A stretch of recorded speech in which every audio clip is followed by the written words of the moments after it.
Welcome. In front of me is a DOOGEE V20, and today I'll show you how you can enable and set up your Do Not Disturb mode. So to get started, pull down your notifications, expand the list, and in here you'll find somewhere a toggle for Do Not Disturb, which for me is right over here.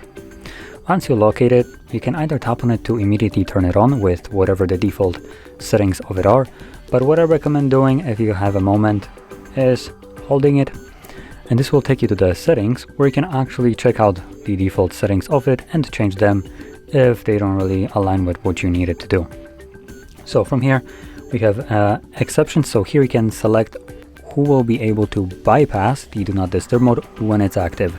So you have people, alarms, apps and other interruptions, along with the option for a schedule.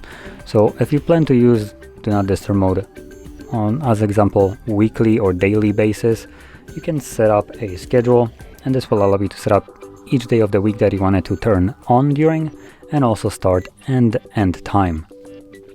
Now if you're planning to use your schedule, then make sure that it is toggled on from here.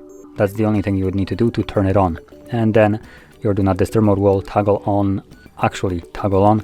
when the time comes for it, whatever you have set it to be. But for everybody else who wants to use it occasionally, manually, once you set up the settings right here, you can either toggle it on from here, manually toggle it on, or from the notifications right over here. Now it is running right now, so when I tap on it, it will turn off right now. So there we go. So anyway, that is how you can set it up and utilize your Do Not Disturb mode. And if you found this very helpful, don't forget to hit like, subscribe, and thanks for watching.